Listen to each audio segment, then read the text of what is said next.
ఢిల్లీ ముఖ్యమంత్రిగా రేఖా గుప్తాగా నిన్న ప్రమాణ స్వీకారం చేశారు. ఆవిడ 4వ మహిళా ముఖ్యమంత్రి ఢిల్లీకి. మొట్టమొదటి మహిళా ముఖ్యమంత్రిని ఢిల్లీకి ఇచ్చింది భారతీయ జనతా పార్టీని. 1998 చివరిలో సుష్మా స్వరాజ్ గారు 52 రోజులు ఢిల్లీకి ముఖ్యమంత్రిగా పనిచేయడం జరిగింది. అంతకుముందు ఉన్నటువంటి సోహెబ్ సింగ్ వర్మను తొలగించి సుష్మా స్వరాజ్ని ఎలక్షన్స్ ముందు చీఫ్ మినిస్టర్గా నియమించడం జరిగింది.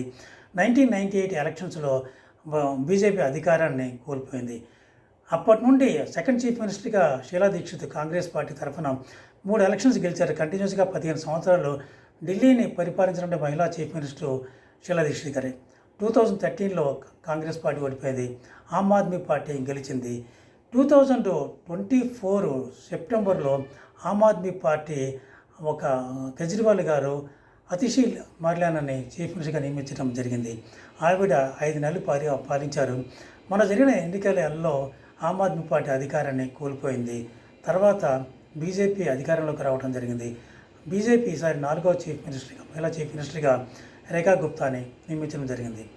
ఎలక్షన్స్ ముందు మహిళలను చీఫ్ మినిస్టర్గా పెట్టిన 2 పార్టీలు కూడా ఎలక్షన్స్లో ఓడిపోవడం జరిగింది. ఒకటి సుష్మా స్వరాజ్, ఎలక్షన్స్ ముందే ఆవిడని 2 నెలల ముందు ఆవిడని చీఫ్ మినిస్టర్గా నియమించడం జరిగింది. అలాగే ఆమ్ ఆద్మీ పార్టీ ఎలక్షన్స్ ముందు ఈ యొక్క అతిషి మార్లాని నియమించడం జరిగింది. అవి 2 సార్లు 2 పార్టీలు ఓడిపోవడం జరిగింది.